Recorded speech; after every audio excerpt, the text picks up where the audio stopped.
So hello guys, जैसे कि आप लोग देख सकते हो इधर पे एक होंडा का शाइन 100 सीसी का बाइक है और उधर पे और एक बाइक है हीरो का स्प्लेंडर प्लस।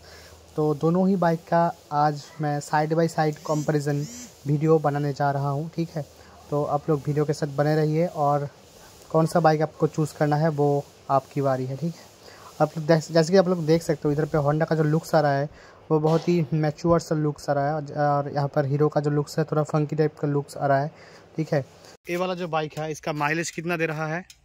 75 दे रहा है। 75 दे रहा है माइलेज। और कोई दिक्कत चल रहा है क्या इस बाइक पे आपका? नहीं, दिक्कत नहीं। एकदम अच्छा लग रहा है ना? हाँ, अच्छा लग रहा है। और ये वाला जो बाइक है होंडा का, ये वाला आपको लुक्स वाइज कैसा लग रहा है? मतलब देखने में कैसा लग रहा है इस बाइक को? तो अच्छा लग रहा है ना। अच्छा लग रहा है। और जैसे कि आप लोग देख सकते हो इधर पे इसका जो जैसे कि आप लोग देख सकते हो इसका अगर स्टार्ट करेंगे तो इसका साउंड कैसा आएगा दिखा दिए।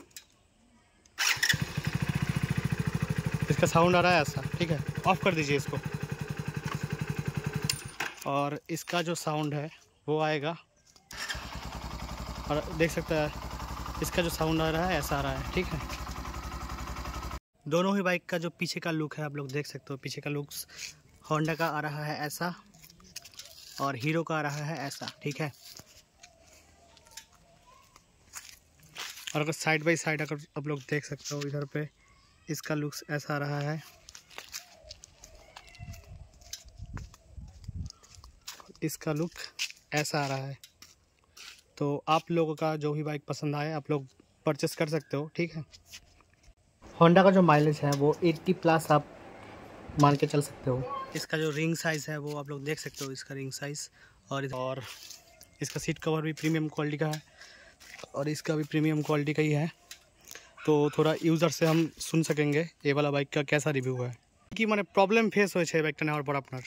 আমার কোনো প্রবলেম নেই। কোনো প্রবলেম ফেস হয়নি। আর এটার যে বেনিফিট আপনার কি বেনিফিট মনে হচ্ছে এটা নেওয়ার পরে, মানে কোন জিনিসগুলো আপনার ভালো লাগছে? আমার মাইলেজ দিকে ভালো। মাইলেজটা খুবই সুন্দর। আর এমনি চালানোর সময় তো কোনো প্রবলেম হচ্ছে না, মানে ব্রেক টেক সব ঠিকঠাক চলছে? সব ঠিকঠাক। আচ্ছা। আর হচ্ছে গিয়ে এমনি পিছনে যখন দুজন বসে কোনো সমস্যা হয় কি? আচ্ছা, সমস্যা হচ্ছে না। আর তো এই বাইকটার মানে লুকসটা তো খুবই সুন্দর দেখা যাচ্ছে। তো আপনার এই বাইকটা মানে যখন আপনি কিনেছেন কত টাকা পড়েছিল? তখন ক্যাশ 92,000 ছিল। তখন ক্যাশ 92,000 টাকা ছিল। আর আরেকটা কথা, এই বাইকটার অনার হচ্ছে আমি, ঠিক আছে। তো এই বাইকটা আমার পড়েছে 80,000 টাকা। আর এই বাইকটা আমার আপাতত কোনো প্রবলেম ফেস হয়নি। তবে যা একটু মনে হয় যে পিছনের সিটটা যদি একটু উঁচা হতো খুব ভালো লাগতো, ঠিক আছে। তো যেমনটা আপনারা দেখতে পাচ্ছেন। তো আজকে ভিডিওটা আমি এখানে শেষ করছি। আর এর পরবর্তীতে আপনাদের সাথে দেখা হবে নতুন কোনো ভিডিও নিয়ে। ততক্ষণ অবধি ধন্যবাদ।